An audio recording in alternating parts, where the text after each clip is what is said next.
for attending Questline's webinar, Renewables and How to Build a Content Marketing Strategy. My name is Christina Heron, and I am the host of today's webinar.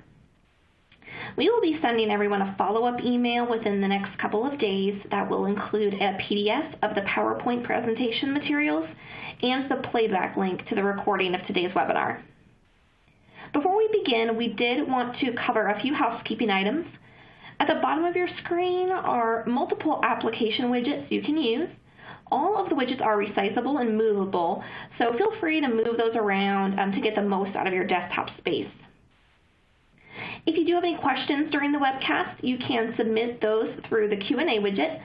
We will try to answer these during the webcast, but if a fuller answer is needed or we run out of time, it will be answered later via email. Some networks can cause the slides to advance more slowly than others, so logging off your VPN is recommended. If your slides are running behind, pushing F5 on your keyboard will refresh the page. You can find additional answers to some common technical issues located in the Webinar Tips and Help widget at the bottom of your screen. We will be conducting polls during the presentation, and we would appreciate your participation. I'm going to go ahead and open up our first poll now. Please be aware that you are not the only participant today. The names of other attendees are not being shown to you for privacy reasons. So now let me go ahead and introduce today's presenter. With nearly 15 years of product management experience, Questline's AVP of Product Innovation, Kurt Hansen, has developed one-of-a-kind solutions for many unique industries, from the Defense Department to the bright lights of casino gaming.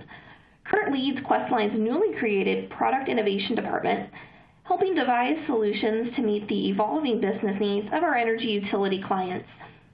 Mr. Hansen earned a Bachelor of Science in Physics from the University of Virginia and completed his MBA from Arizona State University.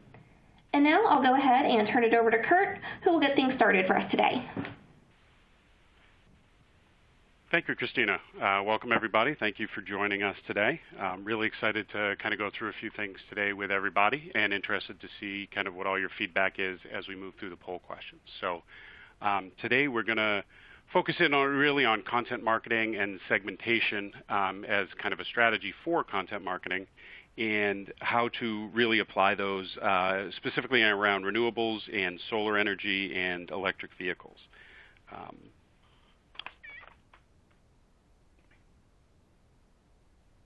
So in terms of the solar journey, it's becoming more and more prevalent.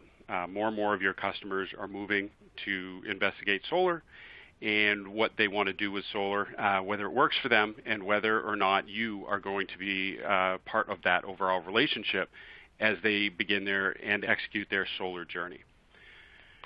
So in terms of content marketing, what you're really trying to do is find the good mix of your utility message and the customer's overall interests.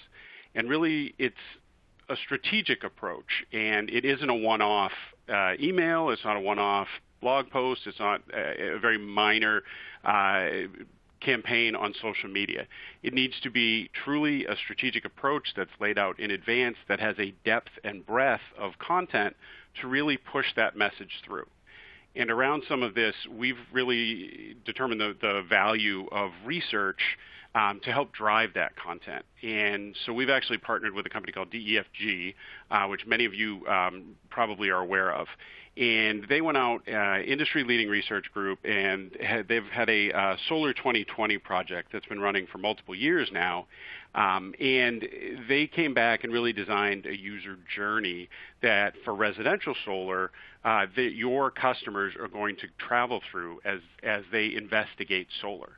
And so one of the first poll questions we'd like to find out a little bit more depth on is, where is your utility in terms of its solar initiatives? Is it just starting? Is it a 2021, 2022 sort of initiative?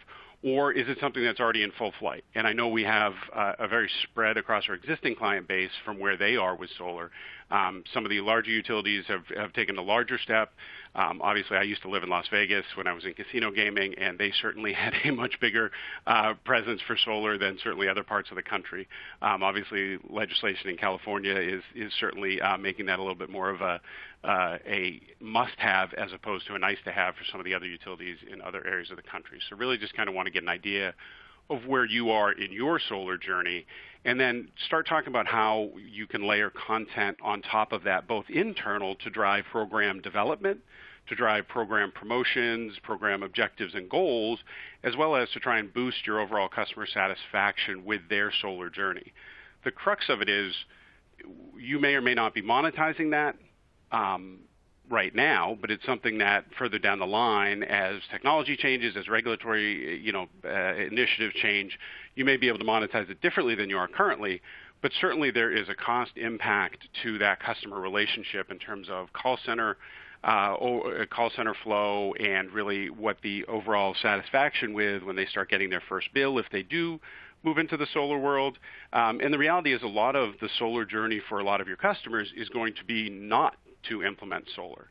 And that was one of the early feedbacks we've had as part of this content package. We've rolled it out, and so we've layered another aspect of solar on top of it around community solar. So again, we're constantly working with our industry partners to figure out where your pain points are and where you specifically need help from a content journey.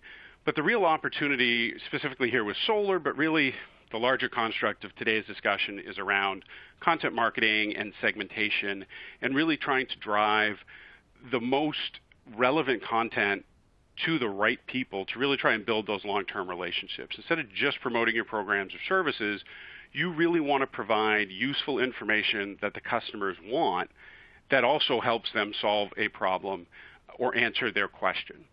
So the customer action that you're really trying to drive is based on trust and familiarity over the long run that you've built up with your content marketing strategy. Again, it's something that does need to have a strategic approach and a longer arm approach in terms of deployment, because it's going to build that relationship, and it's not going to be answered with a single piece of content or a single email or a single page on your website.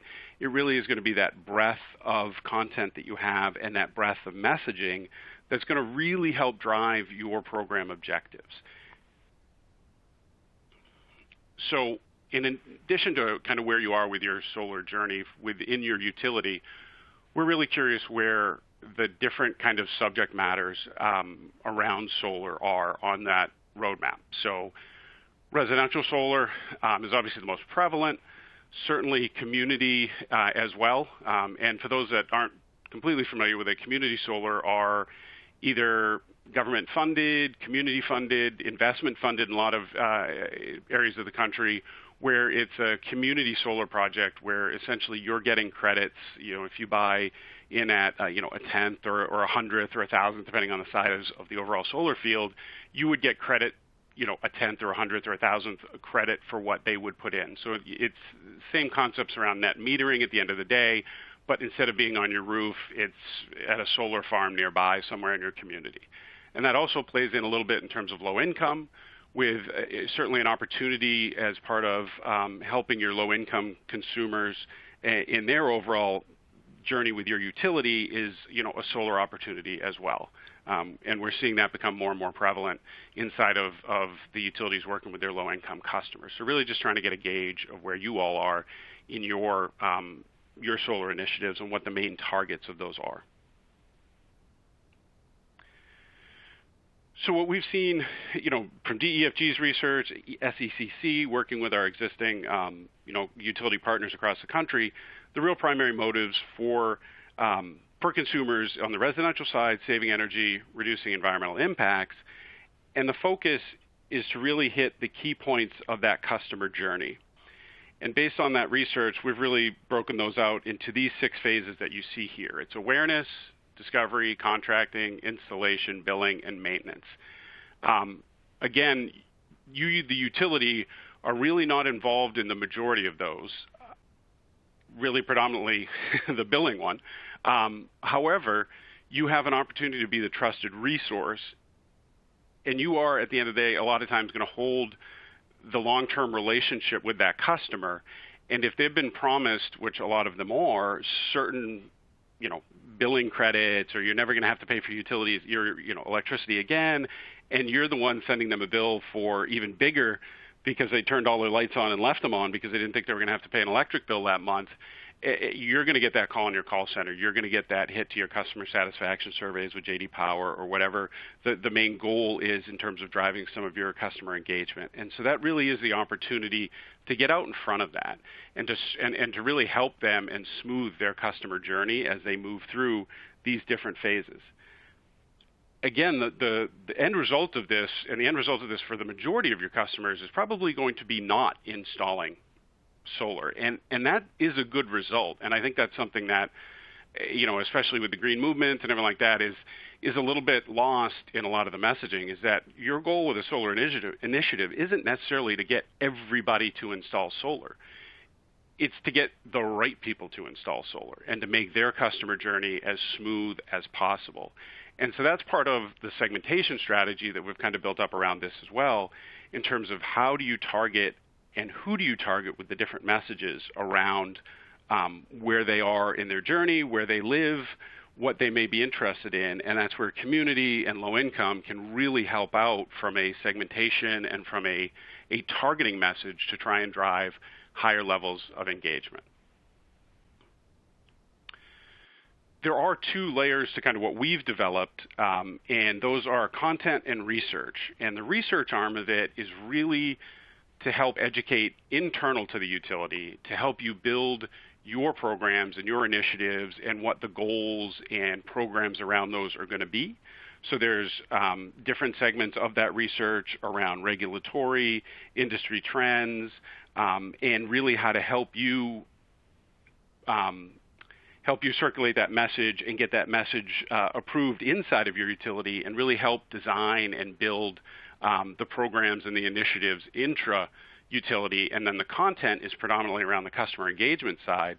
But there's no reason that content couldn't also resonate internal to the utility around education for people in the field, for your call center, around the pain points that your customers are going to be experiencing, so that when they get that call in the call center, or when they engage with that customer in the field, they're going to have that background as well. So the content is predominantly meant to be customer facing, but it certainly can be used internal with your customer touchpoint team to really drive the background and their empathy with the journey that your customers are potentially going through.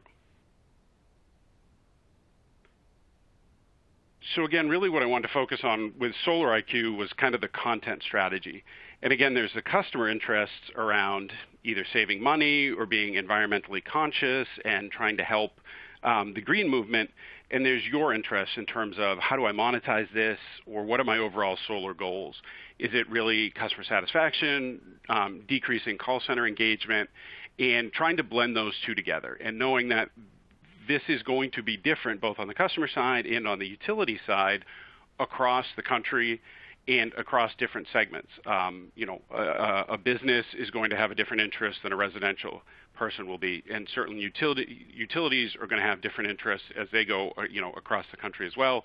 Some of the larger holding companies probably have different interests across their individual opcos. And so again, trying to build a comprehensive content strategy and a segmentation strategy around how to drive that content to the right people is really pivotal to try and lay out in advance.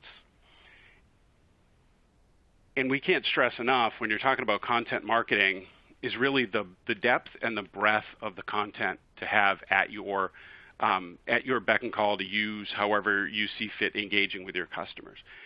And so around residential solar, we've built a very large library of assets that's going to grow even more over the next year. A lot of it, again, since it's a residential customer, is interactive oriented, a lot of checklists and infographics to really get the pertinent information out in front of them and help them make decisions in their solar journey. And really, again, aligning their interests with your message to make sure that they are making the right decision that you would like them to make, that is going to lead to a long-term happy customer. And so if that calculator or that checklist tells them at the end of the day they shouldn't install solar because they're not going to get the true benefits that the installer has been trying to convince them that they'll never be able to never have to pay an electric bill again, you don't want that customer to go solar because you're going to end up with the angry customer down the road, right? So again, it's really trying to align the customer interest and your message, and you need to have a depth and breadth of content to do that. Community solar is that next step of where we've gone from a content perspective, and that is based kind of on that segmentation, where we are going to have a lot of customers that it financially or geographically doesn't make sense for them to put it on their roof or put it, nobody has enough property necessarily anymore in a lot of our areas to actually put it out in the backyard or whatever, to go to the community route. And so that's where we're going, and adding on to our content strategy here is really focusing on those that really do still want to predominantly affect the environmental side, but don't either have the space or the geography to actually be able to make it make sense on their roof. And it gives them an opportunity to really still get that environmental benefit, get the financial benefit potentially as well, but really it gives you an opportunity to drive different content to a different segment of your customer base. If they live in a condo, this is the way, this is what they need to see as opposed to the rooftop solar content, right? And so driving that segmentation strategy into your content strategy and vice versa is really going to help you drive higher levels of customer engagement. And again, depending on the segment of customers that you're trying to target, you want to have a good mix of the type of content. You want video, you want a lot of interactive content, especially if you're trying to drive higher levels of engagement. You want them to actually click through a quiz. You want them to actually click through slideshows, and it drives a much higher level of engagement and contact with your content to drive a longer, better relationship digitally with those customers. So at Questline, we've really flipped the script where we've gone 60-40 basically, and even higher in a lot of individual segments of content to video and interactive content, especially in the residential world. That's what they want. They want quick. They don't want a 5-minute video. They want a 30-second or 10-second, 15-second tip for social media. And so that's really what we've started to push the content to. And that's another aspect of your content marketing strategy is your channel strategy, is where's this going? And so when you build videos, if you build like, hey, top 5 tips for X, Y, or Z, you want that to be able to be sliced and diced so that you could put each individual tip up in social media. And again, try and drive a longer campaign that's going to get a lot more eyeballs on it and consistently drive your message into that individual channel.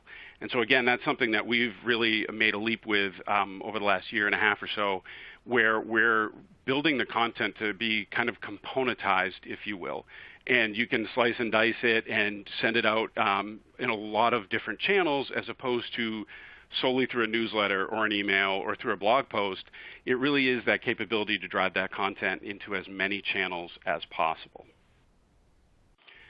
Again, just clicking through sort of some of the different phases that we have on the residential side, the biggest pain points that we've found in their journey are really in that the discovery phase and the contracting phase, right? That's where they don't know if they're being kind of sold a bill of goods by the contractor, if they really are going to get the right benefits out of it, and giving them a list of the proper questions to ask. Something as simple as that, the 4 steps to finding a right solar contractor, really do give them a lot of the ammunition to make sure they are making the right decision for them, and again, serves up the reliability and the trust factor with you, the utility, to really drive home your overall engagement strategy with them. So I'd like to actually skip through a little bit of this.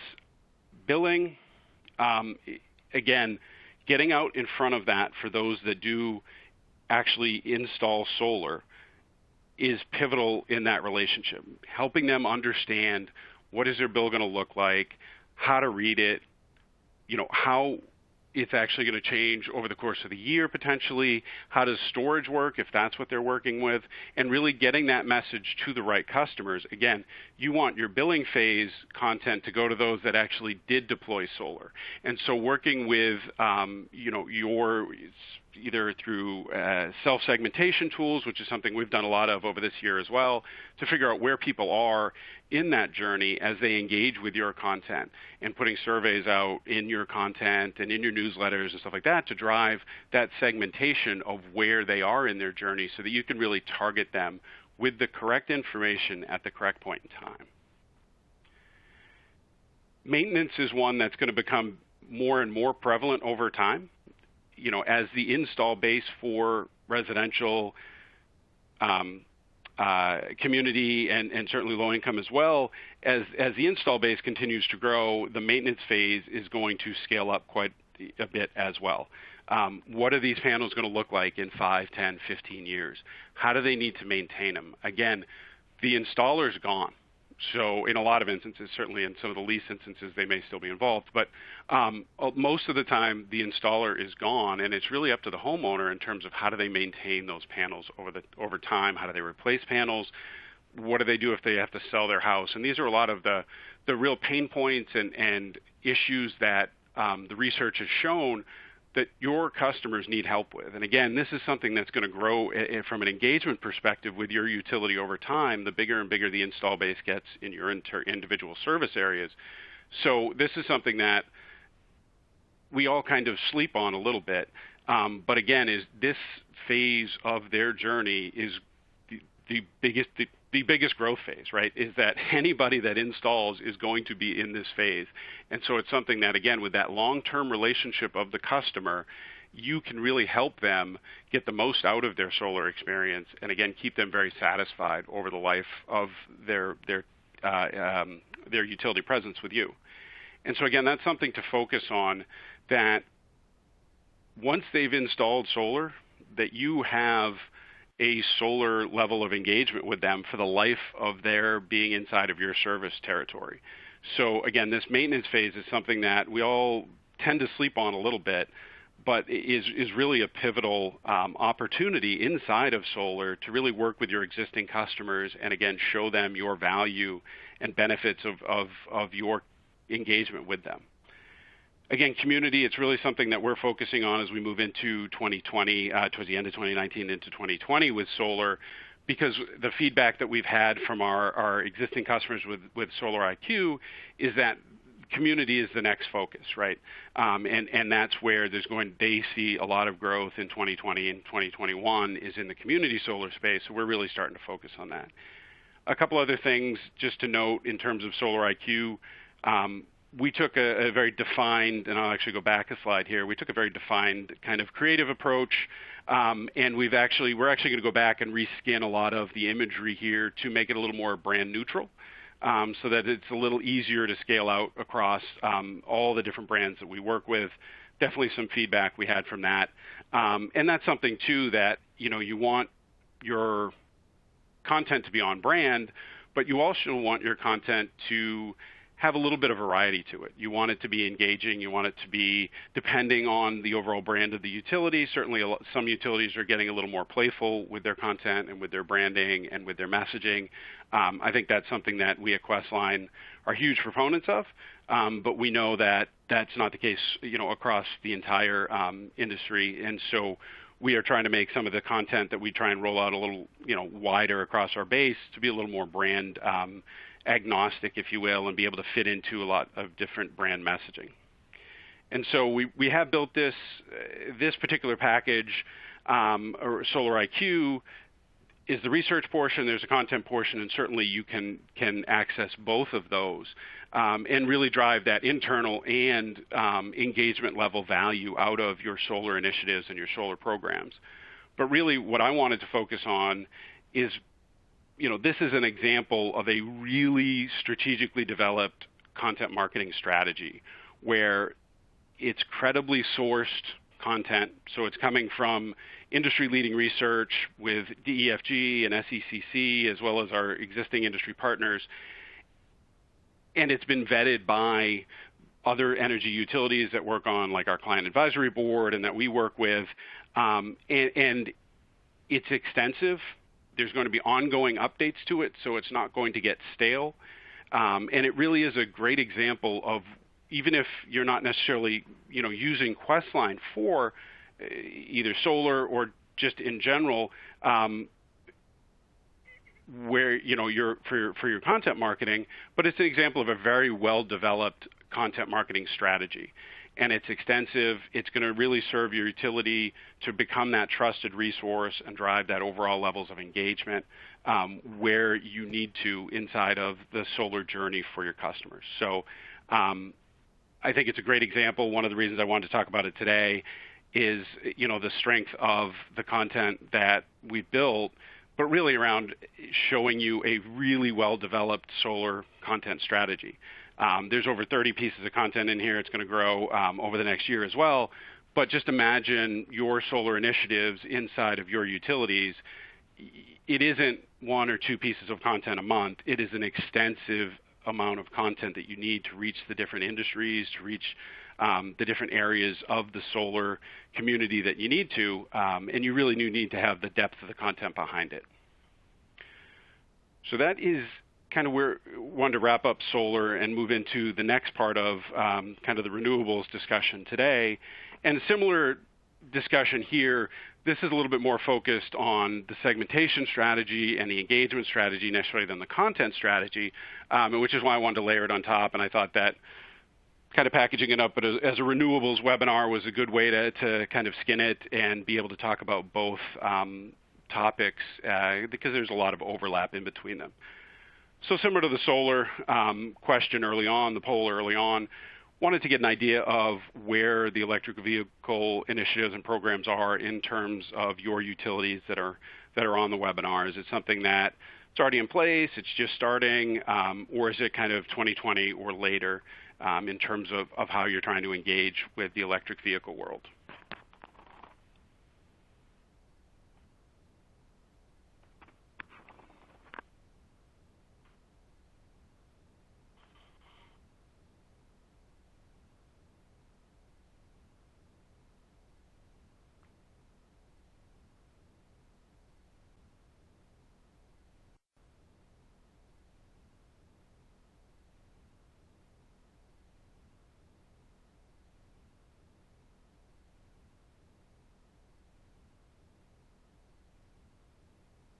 All right.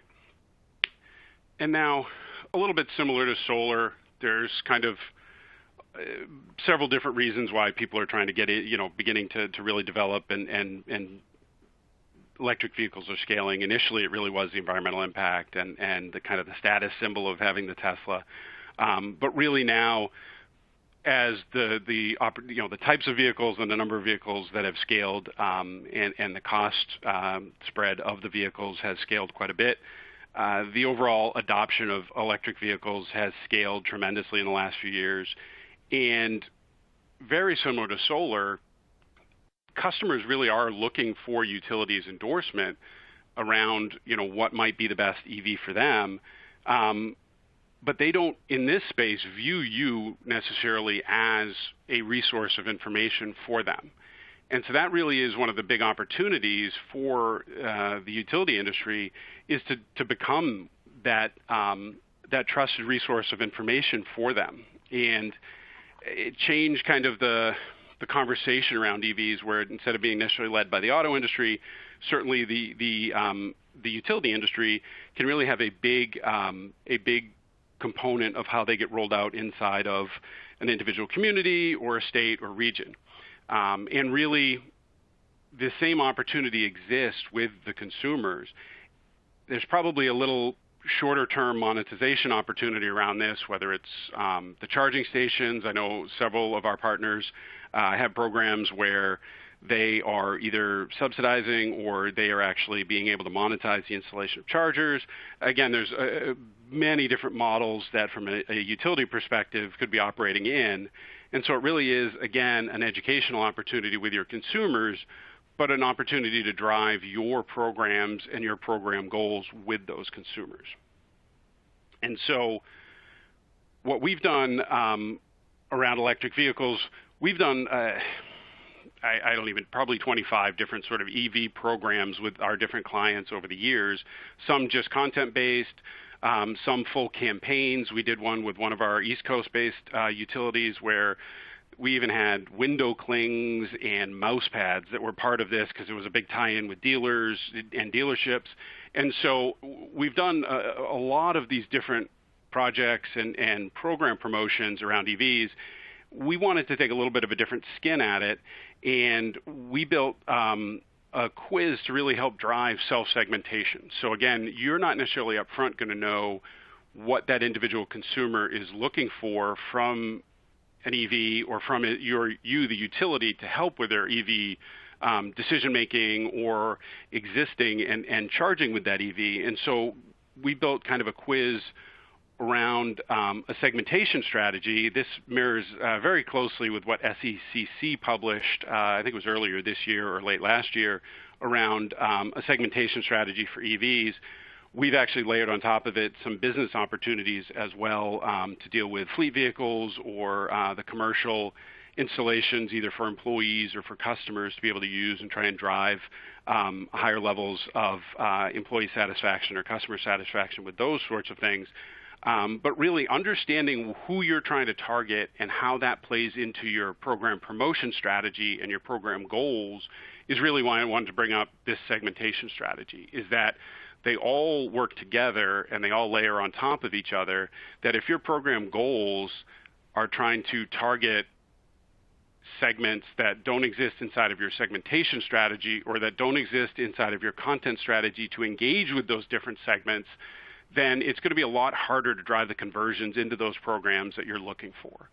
And so, we've got this here, we're broken it out into 4 different segments and kind of what their demos are and what their perspectives and what their levels of interest and awareness are. But it's less about this particular segmentation strategy than layering that on top of your content marketing strategy and your program promotion, program goals, and making sure that there is complete alignment from end to end. Because again, it's going to be a lot harder to drive your conversion if those aren't in alignment. And if you don't have the breadth of communications and different channels all driving that strategy together for a continued period of time. And that's something that we've seen some of our partners be very successful with for a very brief period of time and then stop. And then when they try and go restart a program later on, their conversion rates are a lot lower because they didn't keep that continued messaging and continued customer engagement up to really become that trusted resource. It's not necessarily just about getting over the goal line with your goals as much as it is keeping that messaging consistent so that you can always tap into it when you need to. And so wanted to get an idea of what you're most interested in around EVs. Because again, is it research to help drive your internal promotion development or program development or department development? Is it customer-facing content, actual program promotions and full customer engagement programs, and really what you're looking for in the EV space?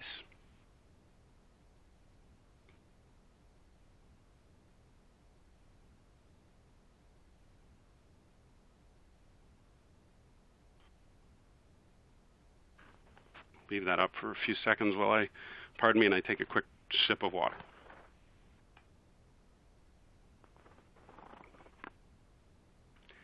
It's always awkward doing these webinars where you don't get the kind of constant feedback and knowing necessarily, where we are and how everything's going over. So the other reason I wanted to bring up this specific example around EVs is that, again, layering your full strategy all the way down to your channel deployment as part of your content marketing strategy, as part of your segmentation strategy, and as part of your truly overall program strategy is how are you going to roll these out, and making sure that strategically you've built that out and then you have the content, the content behind it to actually drive it home. And so again, around this particular EV program, we built up a series of emails to drive traffic in general to the quiz, and full campaign strategy and scheduling plan around when to do that. and then follow-up content specifically around the individual segments that we saw in that segmentation strategy, right? And that's where that breadth of content and the depth of the amount of content really becomes pivotal in your engagement strategy. It's one thing to drive traffic to a portal or a microsite to really drive an overall program goal, but to continue that relationship after the fact with follow-up content and follow-up either newsletters or emails or blog posts or whatever have you, and being able to target each one of those segments that you've created with specific content that's relevant to them and relevant to their overall journey, wherever they are from an EV perspective, if they're actually looking to buy or if they are looking for charging on their road trip for the summer, where they are and how you can help them and how you can then convert that into, your long-term program goals.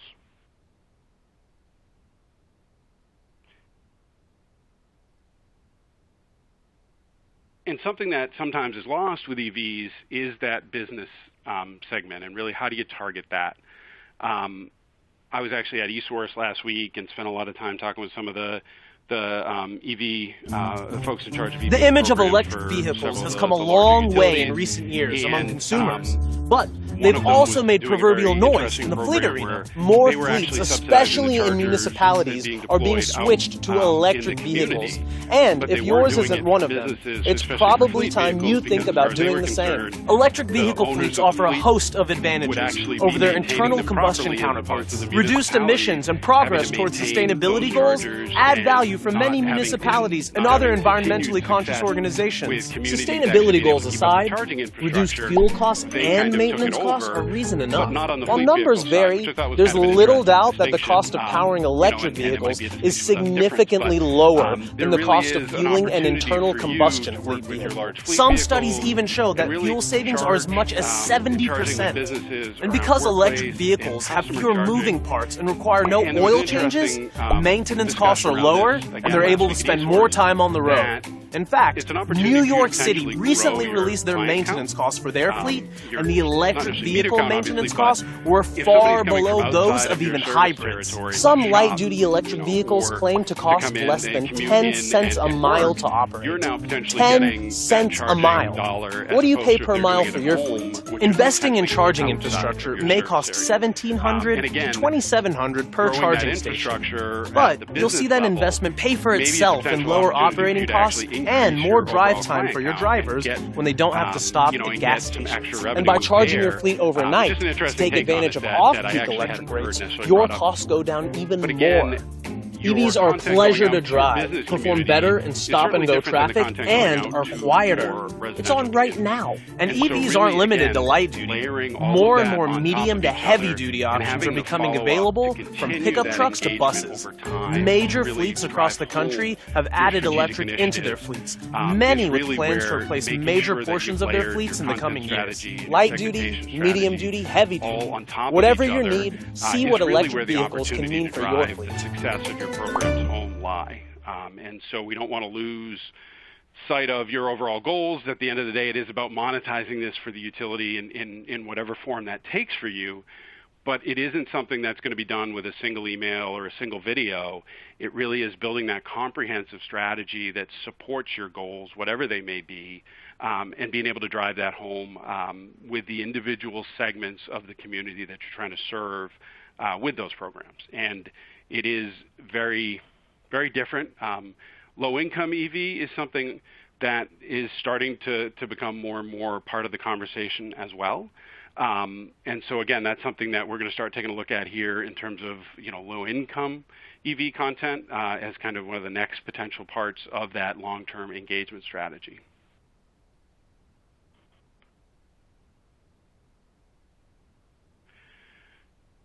So again, some of the key takeaways specifically around EV, but just overall in general, is it really layering that content marketing strategy and that segmentation strategy on top of each other. It lets you become that trusted educational resource, and it doesn't come off as being a true sales marketing push because you really have built up that trust as a resource for your customers to help them solve their problems. And it really helps you drive that targeted information specifically around electrification, electric vehicles in these instances, but overall in any of your program initiatives, and really get the targeted information to the right people at the right time to try and drive their awareness and their participation in your programs. And it really will long-term build up your customer adoption of your programs, but also your customer satisfaction, because even if they decide not to pursue one of these programs, based off the calculators or the checklists or the decision criteria you help provide them, they're going to see you as potentially having to have saved them from making a bad decision, right? So even if the overall decision from an EV perspective or a solar perspective in particular is to not pursue them, that still can be a very big win for you from a relationship perspective and a long-term engagement with that customer. There are a lot of specifically around EVs, compelling opportunities around electrification, time of use billing, managed charging, and I added that last one in there after last week, where increased customer count is certainly a potential opportunity as well. Certainly, probably more so in the bigger cities where you've got commuters coming in potentially from outside of your state or outside of your individual service community. There is certainly a potential opportunity there. And again, all of this, again, from a time of use and managed charging perspective, time of use billing and managed charging perspective, all of these programs are starting to kind of come together and collide around demand response and AMI, and everything is really starting to come together from an electrification perspective. And so whenever you can drive that messaging and that value that you as a resource and as a trusted member of the community with your customers really builds up the opportunity for you to drive those individual programs, even if it isn't exactly what you're targeting with that individual piece of content that you're putting in front of them. You're building up your credibility and your trust factor with your customers so that when you hit them up with an AMI or demand response or something else, you're going to get a higher level of engagement in that program because of what you try to do with this program. And so again, just making sure, really wanting to drive home the messaging around strategic value and trying to make sure that you're from end to end aligning all of your goals and how you're actually going to implement them from top to bottom. And so did want to have this last question up here. I guess I probably talked a little too fast maybe, which I want to do. We're going to end up a little bit early. We'll see if we have any questions. But would you like to be contacted in regards to our renewable energy offerings or the content strategies around them and helping you develop your own content strategy potentially around these areas?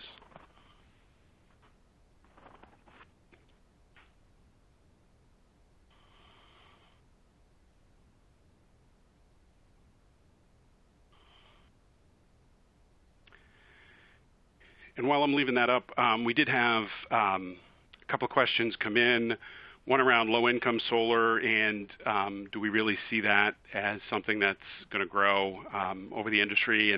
And we do. From all the research, from all our customers that we're talking to, it's anything low-income is difficult, to communicate with, to get engagement with, and to help from a program perspective with. But we do see that there's certainly a low-income solar opportunity out there. And so from a research perspective, from a content perspective, we're beginning to build those plans up. We have a lot of low-income content for energy efficiency. And so we're starting to layer the solar aspects of that onto the low-income energy efficiency content. And so we already have content there, but trying to build up the overall content strategy and segmentation strategy and deployment strategy is something that we're looking at as a 2020 initiative. Like something to layer on top of that a little bit, we do a lot of welcome series for our utility partners, and we're actually potentially looking at doing a low-income welcome series with some of our partners where, when you do their credit pull or whatever have you, that you designate them as a potential low-income risk customer to kick them into a low-income targeted welcome series. And again, driving that targeted engagement content and content marketing right up front with them to get them into the right programs, to expose them potentially to low-income community solar and things like that. Did have a question around an additional choice on one of the questions. Unfortunately, we can't change those on the fly, so we'll note that after the fact. And then let's see, one other question.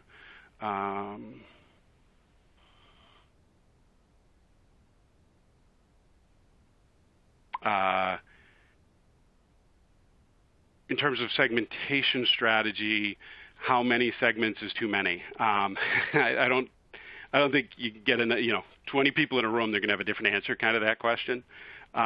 It really depends on what you're trying to achieve with your program.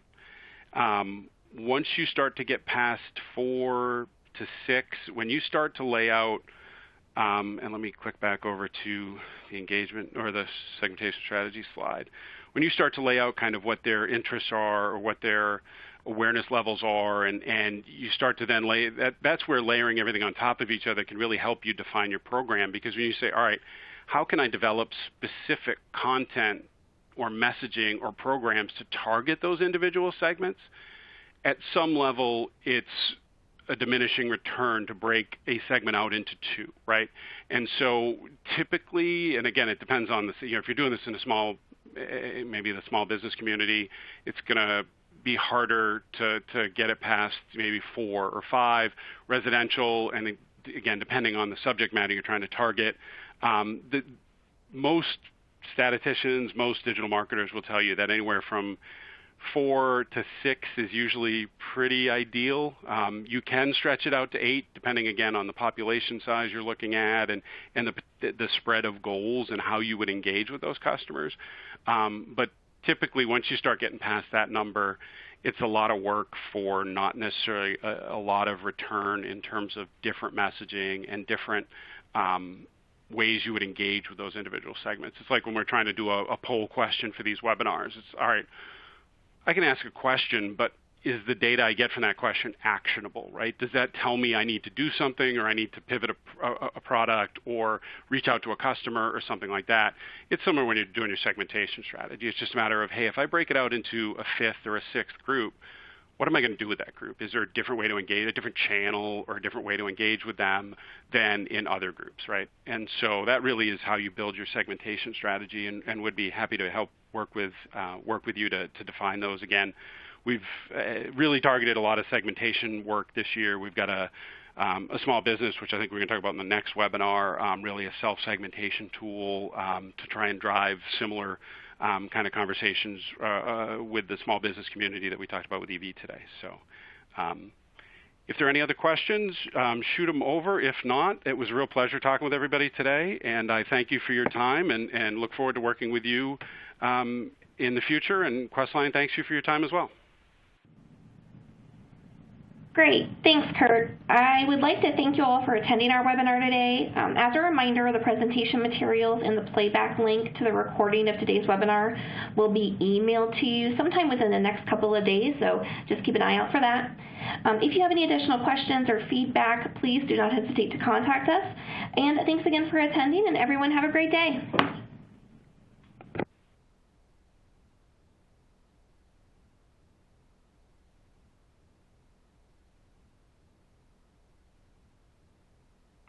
If people are still on, I did have a late question pop in. Happy to answer that. If not, I will also email it as part of the after stuff that goes out. Do you do this segmentation? And we certainly can. We can help you with the strategy, but we can also help you implement it through a multitude of different ways. Embed things, surveys into emails, microsites to try and drive self-segmentation. And we actually can segment your data depending on the program and depending on what you're trying to accomplish as well. So happy to do that. We'll reach out around that. And if you have any questions around that, feel free to reach out to us as well.